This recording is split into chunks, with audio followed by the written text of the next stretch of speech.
मध्य प्रदेश के एमएसएमई मंत्री चैतन्य कश्यप ने राजधानी भोपाल में मीडिया से चर्चा करते हुए 2 साल के कार्यकाल की उपलब्धि बताने के साथ ही अगले 3 साल की कार्य योजना भी विस्तार से बताई। इस दौरान उन्होंने स्वीकार किया कि प्रदेश के 81 विधानसभा क्षेत्रों में अब तक कोई औद्योगिक क्षेत्र विकसित नहीं हो पाया है। कैबिनेट मंत्री ने कहा कि सरकार इस कमी को दूर करने के लिए नई औद्योगिक और स्टार्टअप नीतियों के जरिए संतुलित विकास की दिशा में काम कर रही है। मंत्रियों को निर्देशित किया कि वे आप लोगों से रूबरू हों और अपने 2 साल का पूरा लेखा जोखा आप लोगों के बीच में रखें और उसके साथ में जो अभ्युदय मध्य प्रदेश का नारा मुख्यमंत्री जी ने दिया है, अभ्युदय का मतलब बड़ा स्पष्ट है कि हर तरीके का उदय, समस्त उदय मध्य प्रदेश में, चाहे हम रोजगार के अवसर हो, उद्योगों के कार्य हो, कृषि का कार्य हो, गरीब कल्याण के कार्य हो, इन सब कामों में लगातार 2 सालों के अंदर विकास के कई प्रतिमान गढ़े गए हैं और विशेष करके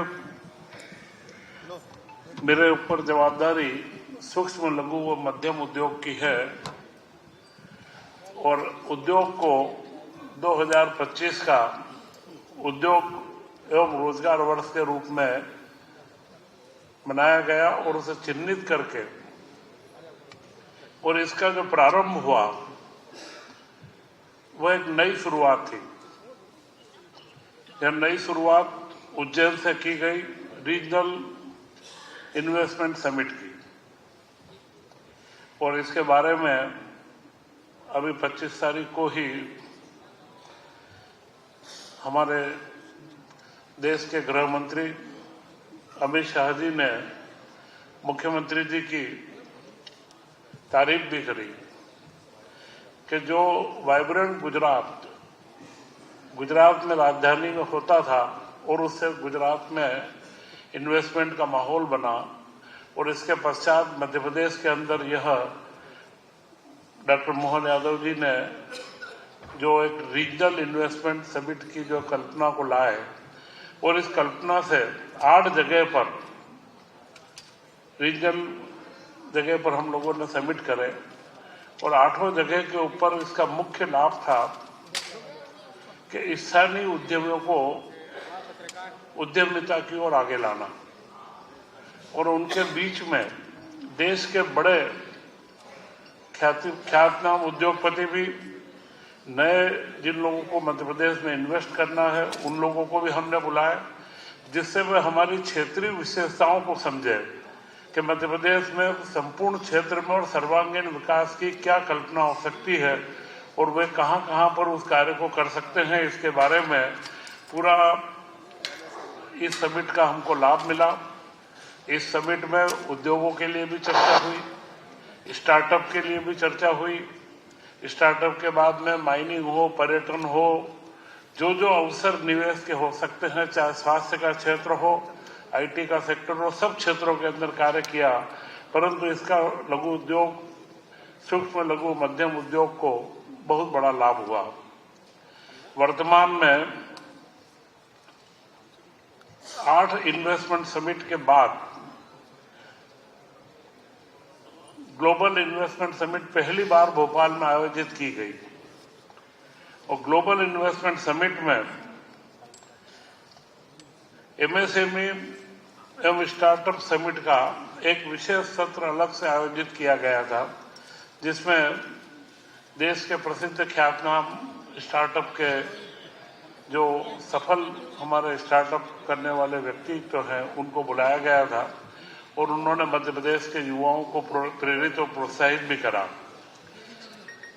आज मध्य प्रदेश में जब हम देखते हैं तो उस समय हमें जो प्रस्ताव प्राप्त हुए थे उनमें से 750 प्रस्ताव को हम जमीन पर उतारने की स्थिति में है, जिनका कई का भूमि पूजन हो चुका है, किन्हीं को हमने प्लाट अलॉटमेंट करे हैं, क्योंकि उसमें हमें 2000 के करीब प्रस्ताव प्राप्त हुए थे और 35 से 40% के आसपास हम इस डेढ़ साल के अंदर जिनको जमीन के ऊपर प्रकल्पों को लाने में हमें सफलता प्राप्त हुई है और करीब करीब 22,000 से ज्यादा का रोजगार उनके माध्यम से उपलब्ध हो रहा है। इसी के साथ में हमने मध्य प्रदेश में 3 एमएसएमई विभाग की 3 नीतियां हमने जारी करी। तीनों नीति में सबसे महत्वपूर्ण जो हमारी नीतियां थी उनमें प्रोत्साहन नीति, एमएसएमई विकास नीति 2025, एमएसएमई मध्य प्रदेश स्टार्टअप नीति 2025 और मध्य प्रदेश औद्योगिक भूमि भवन तथा आवंटन प्रबंधन नियम हमने नए सिरे से इसमें पूरे लागू किए। और ये 2025 की नीतियां बनाने के बाद में हमने जिस तरीके से उसके अंदर बदलाव किए हैं, जो महत्वपूर्ण बदलाव थे वे बदलाव जो हम जानते हैं आप लोगों के बीच में है कि जो 40% का हमारा अनुदान मध्य प्रदेश में दिया जाता है उसके अंदर पहले 46 करोड़ तक के निवेश करने वाले को 40% मिलता था। अब उसको बदल करके 83 करोड़ तक की जो इंडस्ट्री लगती है, केंद्र सरकार ने भी अब मध्यम उद्योगों की सीमा 125 करोड़ कर दी है, पहले 50 करोड़ थी। तो अब 83 करोड़ तक का जो इन्वेस्टमेंट करता है उसको 40% का सीधा लाभ प्राप्त होता है।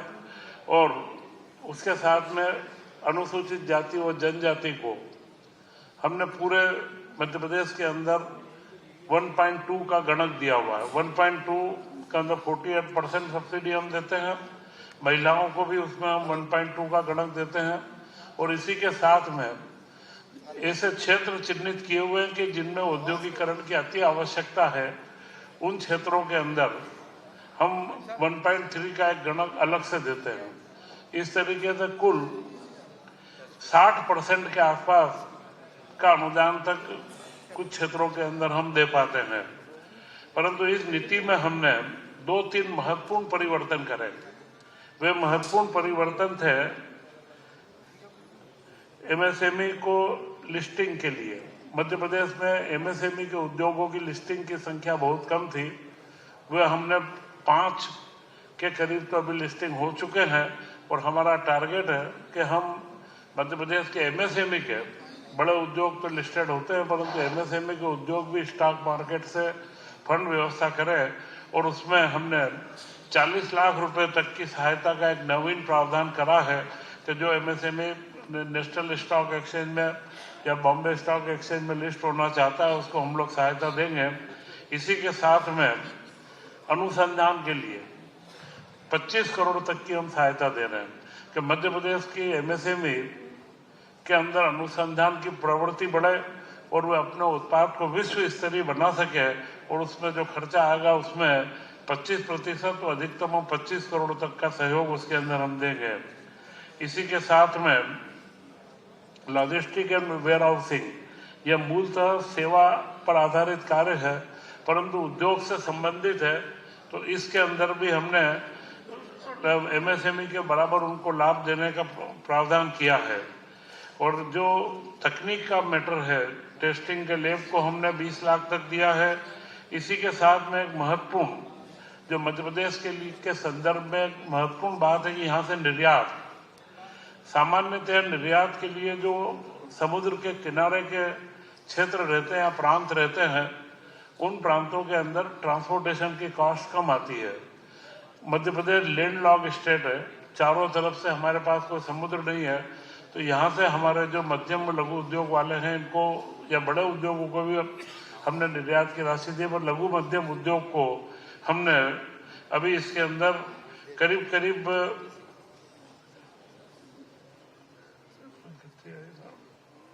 निर्यात के अंदर हमारा 40% के आसपास हम लोग इसमें जो भाड़ा लगेगा यहाँ से पोर्ट तक पहुँचाने का, चाहे जेएनपीटी का पोर्ट हो या कोई भी पोर्ट तक वो जो माल भेजेंगे, तो भाड़े का हम 50% और 40 लाख रुपए अधिकतम तक उसमें प्रति वर्ष 5 साल तक हम इसके अंदर हम उनको देंगे। तो यह एक महत्वपूर्ण लाभ है कि जो उनके प्रोडक्ट को कॉम्पिटिटिव दुनिया के अंदर ले जाने के लिए महत्वपूर्ण साबित होगा।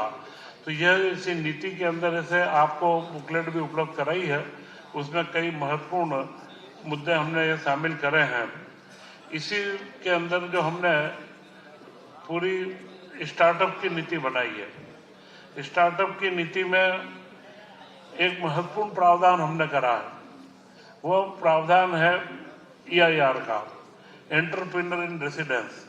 यह एक सबसे बड़ा महत्वपूर्ण पहलू है कि जब बच्चे जो हमारे नए युवाओं के मन में कोई आइडिया आता है और वो आइडिया को लेकर के उसके बारे में इंडस्ट्री को या उस सेवा को आगे विस्तार करना चाहता है, तो वो शुरुआती दौर में बड़ा असमंजस में रहता है। छोटे जिलों से जब बच्चे आते हैं तो हमने 1 साल के लिए 10,000 रुपये प्रति माह उसको दिया है कि वो अपने विचार को लेकर के इंक्यूबेशन सेंटर तक जाना आना करे, चाहे बड़े सेंटर पर जाए, आसपास जाए, और 10,000 रुपये महीने का उसको समर्थन मिलता है, जिससे उसके विचार को वो पल्लवित कर सके। और विचार बनने के बाद में प्रोटो मॉडल के लिए भी हमने सहायता का प्रावधान रखा है। प्रोटो मॉडल के बाद में जब वह उसको जमीन पर उतारता है तब उसे हम 30 लाख तक की ग्रांट के रूप में सहायता प्रदान करते हैं। और जब इसके बाद वह विस्तार करना प्रारंभ करता है, उसका बड़ा विस्तार जब प्रारंभ होता है, तो उसे जो सीड फंड की आवश्यकता होती है, तो वह फंड भी हमने उपलब्ध कराया। 100 करोड़ का सीड फंड हमने इसके लिए बनाया है। मध्य प्रदेश में इस नीति के तहत अभी तक 3 बड़े स्टार्टअप्स को 12 करोड़ की राशि, जो अल्टरनेटिव इन्वेस्टमेंट फंड है देश के प्रतिष्ठित, उनमें हमने 3 करोड़ रुपए इन्वेस्ट करा है और उन्होंने 12 करोड़ रुपए, हमने उनसे एग्रीमेंट ही हमारा ऐसा है कि हम 1 रुपया देंगे तो वो 2 रुपये मिलाएंगे, 3 रुपया वो मध्य प्रदेश के अंदर हमारे स्टार्टअप्स को देंगे। तो 12 करोड़ रुपया उन लोगों ने मध्य प्रदेश के 3 स्टार्टअप को अभी तक प्रदान करा है। तो स्टार्टअप एक महत्वपूर्ण भूमिका है जो नए युवाओं को, नए विचारों को आगे बढ़ाने में और उसके प्रोडक्ट को आगे बढ़ाने में आगे बढ़ता है। और हमारा विभाग की ज़्यादा रुचि है कि स्टार्टअप उत्पादन के ज़्यादा बने। तो यह पूरे कार्य को स्टार्टअप के क्षेत्र में हमने एक नया आयाम दिया है। स्टार्टअप के क्षेत्र में ही हम एक बड़ा incubation centre, mega incubation centre, जिसको हम इस्टेब्लिश करने की पूरी हमने डिजाइन तैयार कर रहे हैं। वो सेंटर ऐसा होगा कि जिसमें उसको आइडिया डेवलप करने के लिए प्रयोगशाला भी मिलेगी, उत्पादन के लिए कोई इक्विपमेंट बनाना है उसको वहाँ मेंटरिंग चाहिए, मेंटरिंग मिलेगी। उसी के साथ में शुरुआती दौर में उसको हम शेड और जगह भी उपलब्ध कराएंगे कि जिसके माध्यम से वह अपना उत्पादन का कार्य भी प्रारंभ कर सके। क्योंकि स्टार्टअप नई दुनिया के लिए अब भी नए वर्तमान बदलते परिवेश में स्टार्टअप एक महत्वपूर्ण योगदान हमारा अदा करता है और जो हमारे युवाओं को नए विचारों को आगे बढ़ाने में काम करता है। और हर जिले के अंदर हम 52 नए इंक्यूबेशन सेंटर रैंप प्रोग्राम के तहत अभी हम लोग इसके अंदर लागू कर रहे हैं। इसी के साथ में 2 महत्वपूर्ण कार्य हमारे विभाग के द्वारा किए गए, नीतियों को बनाना, कॉन्क्लेव के द्वारा, रीजनल कॉन्क्लेव के द्वारा उद्योगपतियों को आकर्षित करना, परंतु उनके मन में विश्वास जमाना कि मध्य प्रदेश में वाकई बदलाव है। इसके लिए हमने 4,865 इकाइयों को सब्सिडी का वितरण ऑनलाइन किया। यह पूरा ऑनलाइन मॉडल हमने लागू करा और 3,118 करोड़ रुपए, 3,118 करोड़ रुपए पिछले 2 वर्ष में हमने सब्सिडी के MSME सेक्टर के अंदर बांटे हैं। और मुझे यह बताते हुए बड़ा हर्ष भी है आपको कि मध्य प्रदेश के अंदर हम नवंबर 25 तक का पूरा सब्सिडी जो केसेस हमने सेंक्शन करे या ड्यू है, नवंबर 25 तक की पूरी सब्सिडी और ऑनलाइन उनके सबके उद्यमियों को खाते के अंदर हम ट्रांसफर कर चुके हैं। और इतने नवंबर तक की राशि देने वाला मेरे ख्याल से मध्य प्रदेश देश में पहला राज्य है कि जिसने सब्सिडी को, क्योंकि जो मुख्य सब्सिडी का लाभ होना चाहिए, उद्यम जब प्रारंभ होता है तो प्रारंभ के 2 वर्षों में ही वो तकलीफ में रहता है। और हैंड होल्डिंग करना, जो सब्सिडी का मुख्य भाव होता है कि हम हैंड होल्ड करें कि जब वो तकलीफ में रहता है उस समय सरकार उसकी सहायता करे, तो जब वो उद्यम उत्पादन में आता है तभी हम उनको सब्सिडी देना प्रारंभ कर रहे हैं। तो जो वास्तविक सब्सिडी की भावना है उसको हमने मुख्यमंत्री डॉक्टर मोहन यादव जी के निर्देश पर हमने बड़े अच्छे तरीके से लागू करा है। वो पूरे देश के अंदर एक लोगों में विश्वास बढ़ा है कि मध्य प्रदेश सरकार जो कहती है वो करने के लिए भी तत्पर है। और अभी इसके अंदर हमने आगे भी यह 5,000 करोड़ का पूरी हमने राशि का प्रावधान रख रखा है। अगले 3 सालों के अंदर जो हमें सब्सिडी का वितरण करना है, 2019 से हमारे सब्सिडी के प्रकरण बाकी चल रहे थे, उन सारे प्रकरणों को हमने कंप्लीट कर दिए हैं। तो यह एक विश्वास का वातावरण पूरे देश के अंदर बना है। इसी के साथ में अधोसंरचना, जो इंफ्रास्ट्रक्चर की आवश्यकता है उद्योगों के लिए, सबसे महत्वपूर्ण होता है कि औद्योगिक क्षेत्रों का निर्माण हो।